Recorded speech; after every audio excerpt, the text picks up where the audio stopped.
ड्रामे की स्टार्टिंग में फैंग अपने प्रेग्नेंट होने पर खुश हो रही होती है। वो कहती है कि मैं अपने बच्चे को वो लाइफ नहीं जीने दूंगी जैसे मैंने अपने बचपन में जी थी। प्लेजोकर में दिखाया जाता है कि जहाँ फैंग को पकड़कर गिरा देता है। वो कहता है तुम्हारे फादर तुम्हें यहाँ छोड़कर अब्रॉड चले गए हैं और तुम मेरा यहाँ खून चूस रही हो। मैं तुम्हें अब और बर्दाश्त नहीं कर सकता। तभी वहाँ फैंग की मॉम भी आ जाती है।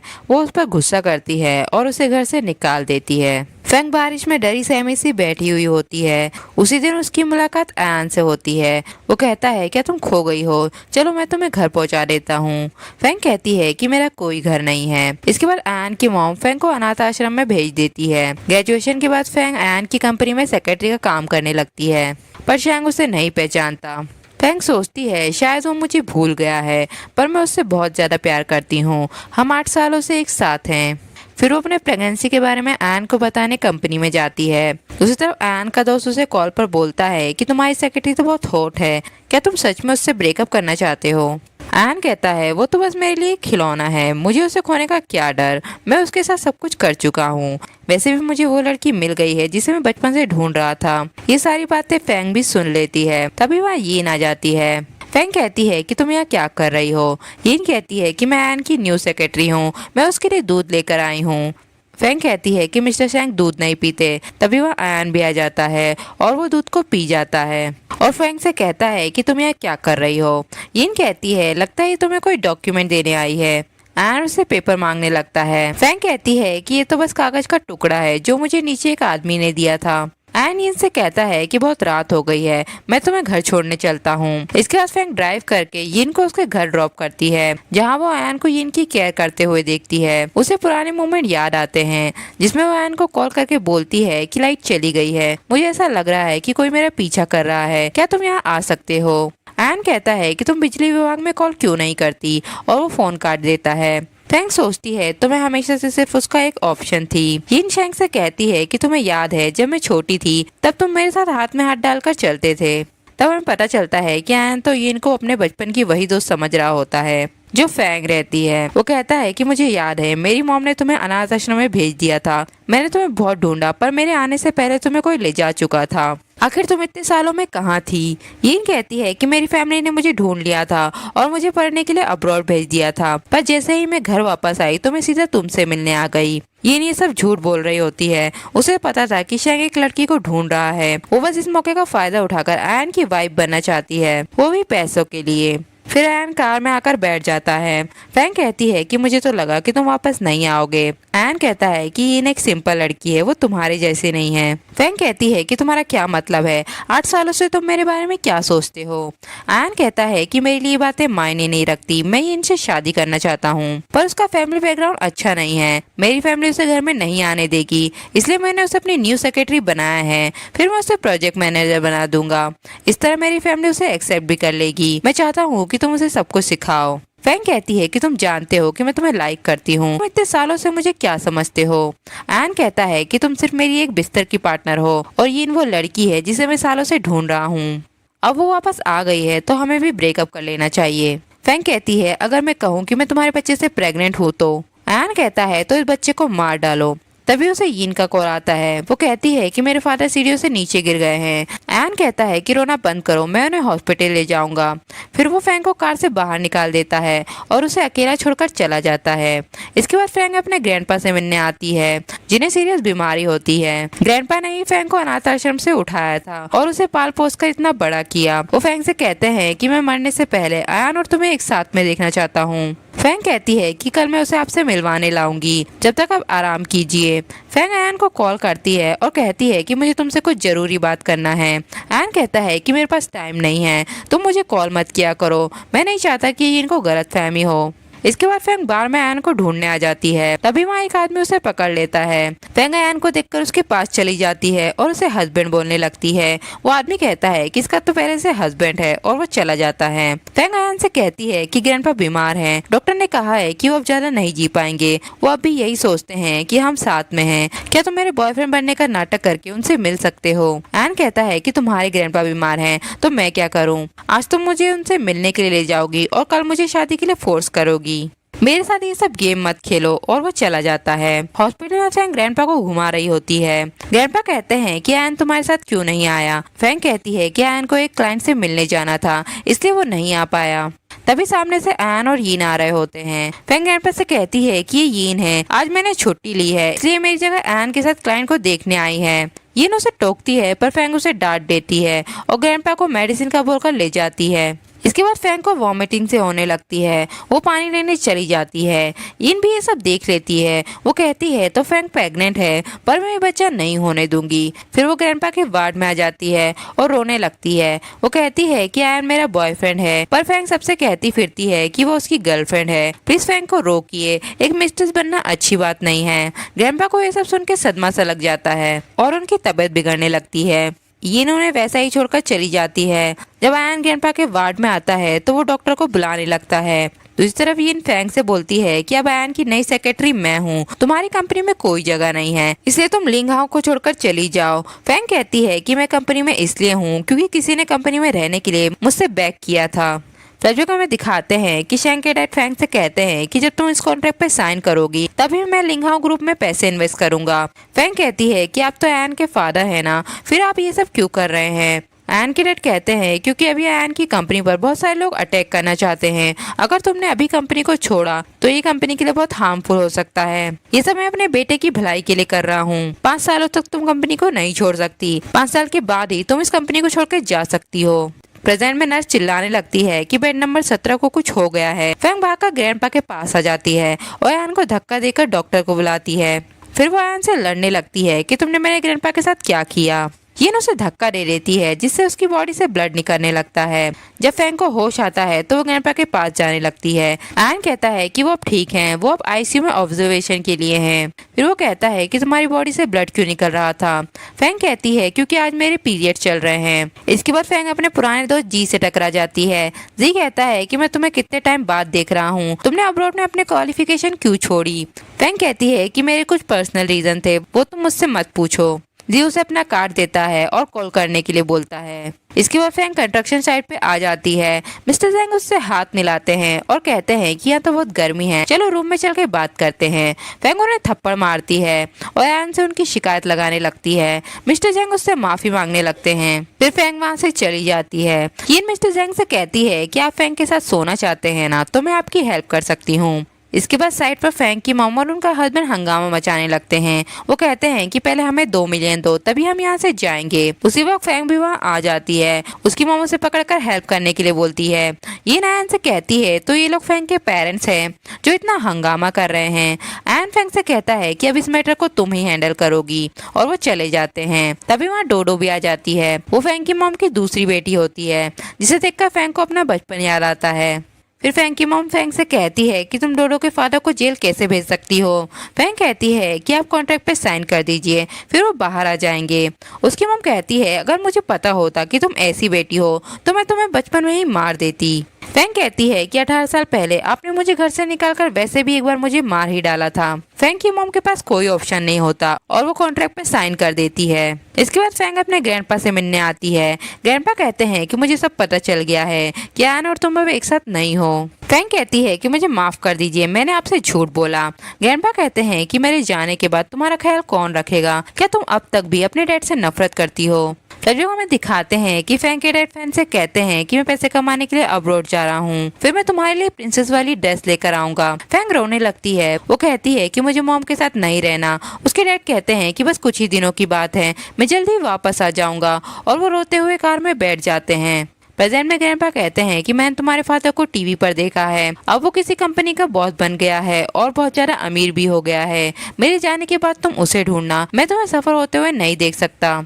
दूसरी तरफ हमें फैंग के डैड को दिखाते हैं जो फैंग को ढूंढने में लगे हुए रहते हैं। सेक्रेटरी उन्हें बताता है कि मिस ग्रैंडपा का हॉस्पिटल में ख्याल रख रही हैं। मिस्टर चैंग कहते हैं कि सारी मीटिंग कैंसिल कर दो, अब मैं चाइना वापस जाऊंगा। इसके बाद एक मीटिंग में फैंग को वॉमिटिंग होने लगती है। वो वॉशरूम में जाती है जहाँ उसकी मुलाकात जी से हो जाती है। एन और ये भी उन्हें बातें करते हुए देख लेते हैं।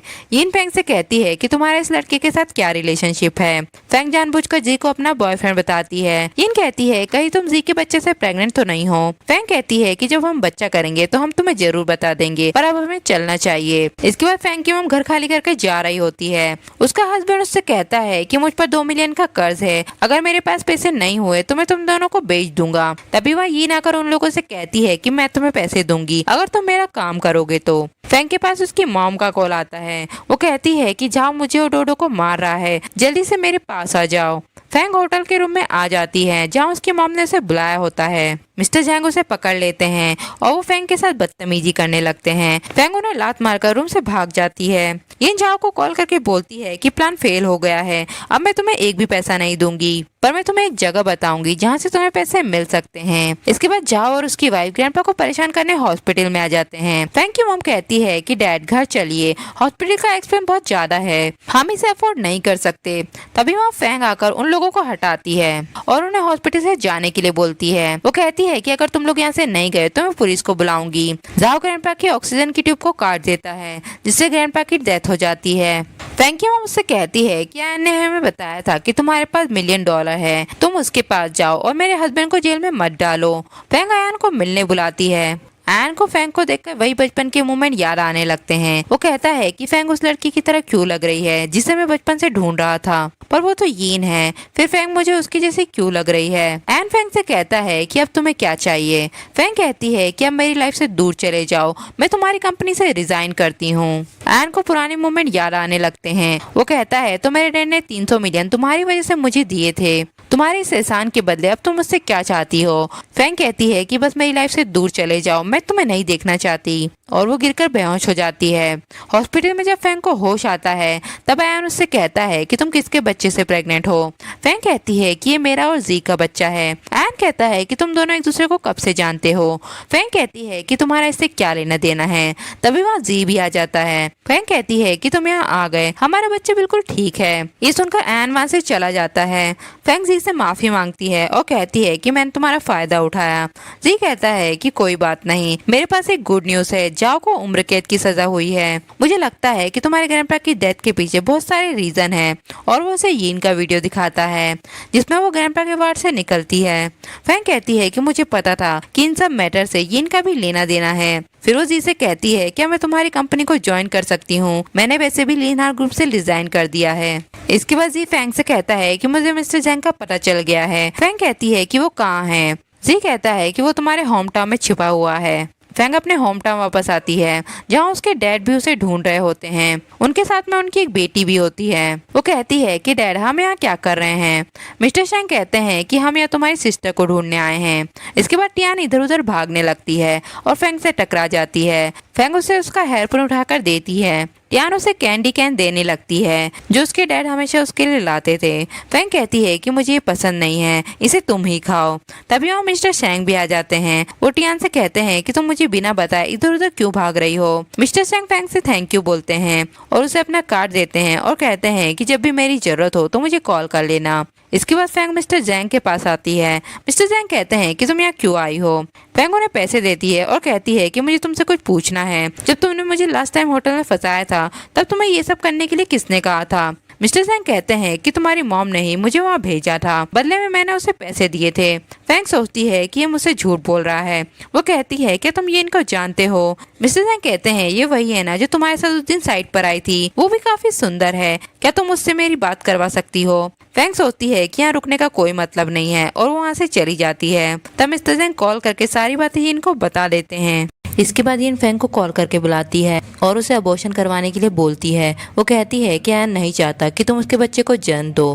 फैंग कहती है कि मैं इस बच्चे को अबॉर्ट नहीं करूंगी, चाहे जो चाहे वो कर लो। और वो जाने लगती है। तभी इन कार के ड्राइवर को इशारा करती है। कार फैंग को हिट कर देती है। ड्राइवर कॉल पर आयान का नाम लेने लगता है और कहता है कि आपका काम हो गया है। फैंग भी ये सब सुन लेती है। हॉस्पिटल में ये रोने की एक्टिंग करती है। आयान कहता है कि ये सब कब हुआ और तुम मुझसे मिलने क्यों गई थी। इन कहती है कि उसने खुद मुझे मिलने बुलाया था। वो कह रही थी कि वो तुम्हारे बच्चे से प्रेग्नेंट है और वो मुझसे 5 मिलियन मांग रही थी बच्चे को अबॉर्ट कराने के लिए। मैंने उसे ऐसा करने से मना किया। जब मैंने उसे पैसे नहीं दिए तो वो एक कार के सामने चली गई और खुद का एक्सीडेंट करवा लिया। आयन को गुस्सा आ जाता है। वो फैंग से कहता है कि बच्चा कहाँ है। फैंग कहती है कि तुम्हारा बच्चा तो जा चुका है। आयन कहता है जब तुम प्रेग्नेंट थी तो तुमने मुझे बताया क्यों नहीं। फैंग कहती है कि जिस दिन मैं तुम्हें बताने वाली थी उस दिन तुमने मुझसे खुद कहा था कि तुम इनसे शादी करना चाहते हो। आयन कहता है तो तुम मुझसे इस तरह से बदला लोगी। फैंग कहती है कि हाँ मैं खुश हूँ कि मैंने तुम्हारे बच्चे को जन्म नहीं दिया। इसके बाद जी हॉस्पिटल में फैंग से मिलने आता है। फैंग कहती है कि मैं ठीक हूँ और बच्चा भी ठीक है। मैं बस नाटक कर रही थी कि बच्चा जा चुका है ताकि वो लोग दोबारा मुझे हार्म ना करें। इसके बाद मिस्टर चैंग फैंग की मॉम से टकरा जाते हैं। फैंग की मॉम कहती है तो तुम चाइना वापस आ गए, तुम तो काफी अमीर लग रहे हो। मिस्टर चैंग कहते हैं कि इसके लिए तो मुझे तुम्हें थैंक्स करना चाहिए। तुमने मुझे चीट किया तभी तो मुझे अब्रॉड जाकर अमीर होने का चांस मिला। फिर वो कहते हैं कि मेरी बेटी कहाँ है, क्या तुम उसके बारे में जानती हो। फैंग की मॉम सोचती है अगर इसे पता चला कि मैंने इसकी बेटी को बहुत हर्ट किया है तो ये मुझे कभी माफ नहीं करेगा। वो कहती है कि जब हमारा डिवोर्स हो गया था तब मैंने उसे तुम्हें दे दिया था। जब तुम उसे ढूंढ नहीं पाए तो मैं उसे कैसे ढूंढ सकती हूँ। मिस्टर चैंग कहते हैं कि अगर तुमने मुझसे झूठ बोला तो मैं तुम्हें नहीं छोड़ूंगा। इसके बाद ये फैंग से कहता है कि इनको तुम्हारे डिजाइन पसंद आ गए हैं, वो कल तुमसे मिलना चाहती है। फैंग कहती है कि उससे कहो कि पहले आज वो कॉन्ट्रैक्ट पर साइन करे और मुझे एडवांस 10 बिलियन दे। जब तक कॉन्ट्रैक्ट खत्म नहीं होगा तब तक वो मेरा कुछ नहीं कर पाएगी। जी कहता है कि वो मान गई है। इसके बाद ये फैंग से कहती है कि आज मैं यहाँ वर्ल्ड की टॉप डिजाइनर से मिलने आई हूँ, मेरे रास्ते से हट जाओ। फिर वो बैठ जाती है। फैंग भी उसके साथ बैठ जाती है। वो कहती है कि ये सीट मैंने किसी और के लिए रिजर्व की है, यहाँ से उठ जाओ वरना मैं वेटर को बुलाऊंगी। फैंग कहती है कि तुम एक लूजर हो, कंपनी में रहकर भी तुम्हें अभी तक जरा से भी अकल नहीं आई है। यिन कहती है कहीं तुम वही डिजाइनर तो नहीं हो। फैंग उसे कॉन्ट्रैक्ट दिखाती है। यिन कहती है तो तुमने मेरे लिए ये सब पहले से ही सेटअप करके रखा था, मैं इस कॉन्ट्रैक्ट को चेंज करना चाहती हूँ। फैंग कहती है अगर तुम कॉन्ट्रैक्ट को चेंज करोगी तो मैं तुम्हारे पैसे वापस नहीं दूंगी। कॉन्ट्रैक्ट में साफ लिखा है कि दिया हुआ पैसा रिटर्न नहीं होगा। फिर तुम सोच लो कि तुम आयन को क्या जवाब दोगी। इनको ना चाहते हुए भी फैंग के साथ कॉपरेशन करना पड़ता है। इसके बाद फैंग को उसकी मॉम का कॉल आता है। वो कहती है कि मैं शहर छोड़कर जा रही हूँ, पर जाने से पहले मैं तुम्हें एक इम्पोर्टेंट बात बताना चाहती हूँ। तुम्हारे पास मिलियन डॉलर हैं और होटल का वो जो इंसिडेंट हुआ था वो सब यिन ने हमें बताया था। उसी ने हमें हॉस्पिटल में जाने को कहा था ताकि हम तुमसे पैसे ले पाए। फैंग कहती है तो इसलिए आप लोगों ने ग्रैंडपा की ऑक्सीजन ट्यूब काट दी थी। उसकी मॉम कहती है कि वो बस एक एक्सीडेंट था। फैंग कहती है क्या आपके पास यिन के अगेंस्ट कोई एविडेंस है। उसकी मॉम कहती है कि वो बहुत चालाक लड़की है, हमारे पास उसके खिलाफ कोई एविडेंस नहीं है, तुम उसके साथ लड़ाई मत करो, वो एक डेंजरस लड़की है। फैंग कॉल काट देती है और कहती है कि मैं ग्रैंडपा का बदला लेकर ही रहूंगी। इसके बाद फैंग लिंगहाओ आ जाती है जहाँ मिस्टर चैंग भी कॉपरेशन करने आए हुए होते हैं। वो उससे कहते हैं कि तुम यहाँ क्या कर रही हो। फैंग कहती है कि मैं यहाँ काम नहीं करती, आज बस मैं यहाँ किसी काम से आई हूँ। तभी वहाँ यिन भी आ जाती है। वो कहती है कि मिस्टर चैंग आप यहाँ हैं, मैं आपको कब से ढूंढ रही हूँ। और वो फैंग से कहती है कि मैंने तुम्हें कॉल करने के लिए कहा था ना, तुम इतनी जल्दी यहाँ क्यों आ गई। मिस्टर चैंग कहते हैं तो तुम यिन हो, मैंने तुम्हारे बारे में बहुत सुना है। यिन मिस्टर चैंग से कहती है कि अब हमें चलना चाहिए। नियान कहती है कि मैं तो अपनी सिस्टर के साथ खेलूंगी। इसके बाद यिन मिस्टर चैंग के पास खड़े होकर खुश हो रही होती है। वो कहती है कि अगर मिस्टर चैंग ने ये कॉन्ट्रैक्ट साइन कर दिया तो मैं आयन से शादी कर पाऊंगी। मिस्टर चैंग कहते हैं कि तुम मेरे साइड में खड़े होकर हंस क्यों रही हो, क्या मैं इतना फनी हूँ। फिर वो आयन से कहते हैं कि आपकी कंपनी के एम्प्लॉय क्या ऐसा बिहेव करते हैं, आपने इसी लड़की को कंपनी में रख कैसे लिया। आयन यिन से बाहर जाने को बोलता है। यिन आकर फैंग पे गुस्सा करने लगती है। वो कहती है कि कंपनी में बच्चों को लाना अलाउ नहीं है, तुम यहाँ बच्चे लेकर क्यों आई हो। और वो नियान को पकड़कर बाहर निकालने लगती है। फैंग उसे थप्पड़ मारती है। यिन भी उस पर हाथ उठाने लगती है। तब आयन और मिस्टर चैंग भी वहाँ आ जाते हैं। यिन आयन से कहती है कि देखो ना, ये काम की जगह पर बच्चों को लेकर आई है। फैंग कहती है कि मैं नियान को यहाँ लेकर नहीं आई हूँ। यिन फैंग का नाम लेकर बोलती है अगर तुम इसे यहाँ लेकर नहीं आई हो तो कौन लाया है। मिस्टर चैंग फैंग का नाम सुनकर चौंक जाते हैं और उसे डॉक्टर कहकर हक कर लेते हैं। वो कहते हैं कि आखिरकार तुम मुझे मिल ही गई। यिन कहती है कि ये सब कैसे हो सकता है, ये हमेशा से एक गरीब लड़की है, ये आपकी बेटी कैसे हो सकती है। मिस्टर चैंग उससे कहते हैं कि तुमने जो कुछ भी मेरी बेटी के साथ किया है शायद उसने उसे इग्नोर कर दिया है, पर मैं तुम्हें इसकी कीमत चुकाने के लिए मजबूर कर दूंगा। और वो आयन से कहते हैं कि इसने मेरी दोनों डॉटर को बुली किया है, अगर आप इसे सजा नहीं देंगे तो मैं इसे सजा दूंगा। यिन आयन से कहती है कि मैं तुमसे इतने सालों से प्यार करती हूँ, हम एक दूसरे को बचपन से जानते हैं, तुम मेरे साथ ऐसा नहीं कर सकते हो, प्लीज मेरी हेल्प करो। तब सेक्रेटरी आयन के कान में कुछ बोलता है। आयन यिन से कहता है कि तुम मेरी पुरानी बातों को कैसे जानती हो और तुमने वो लड़की बनने का नाटक क्यों किया जिसे मैं ढूंढ रहा था। अगर तुम मुझे सच बताओगी तो मैं तुम्हें जाने दूंगा। यिन कहती है कि मैंने तुमसे इतने सालों से प्यार किया और तुम्हारे लिए इतना कुछ किया और अभी भी तुम्हारे दिल में बस वही लड़की बसी है। आयन कहता है तो तुम्हें क्या लगता है कि मैं तुम्हें अपने पास इतने सालों तक क्यों रखूंगा। यिन कहती है कि मैं तुम्हें कभी नहीं बताऊंगी कि वो लड़की कहाँ है, तुम इसके बारे में कभी नहीं जान पाओगे। आयन अपने सेक्रेटरी से यिन को लॉक करने के लिए बोलता है। इसके बाद मिस्टर चैंग फेंग से कहते हैं कि तुम्हें मुझसे जो कुछ भी शिकायत है तुम वो मुझे बताओ, मैं तुम्हें खुश करने की कोशिश करूंगा। फेंग कहती है कि मुझे बस ये जानना है कि इस एड्रेस पर कौन रहता है। मिस्टर चैंग अपने सेक्रेटरी से कहते हैं कि इस एड्रेस की जांच करो। इसके बाद सेक्रेटरी आयन को बताता है कि यिन भाग गई है। दूसरी तरफ आयन फेंग से मिलने आता है और कहता है कि हमारे बीच सब कुछ पहले जैसा नहीं हो सकता। फेंग कहती है कि मुझे किसी का डबल बनने का शौक नहीं है। जब तुमने यिन को छोड़ दिया क्योंकि वो लड़की नहीं है जिसे तुम ढूंढ रहे थे, तो हमारा एंड भी ऐसा ही होगा। आयन कहता है कि अब मुझे पता चल गया है कि मेरे लिए क्या ज्यादा इम्पोर्टेंट है। उस लड़की की वजह से मैं तुम्हें एक बार खो चुका हूँ, मैं दोबारा तुम्हें नहीं खोना चाहता। फेंग कहती है कि मैं तुम्हें माफ नहीं कर सकती जो भी कुछ तुमने मेरे साथ पहले किया था।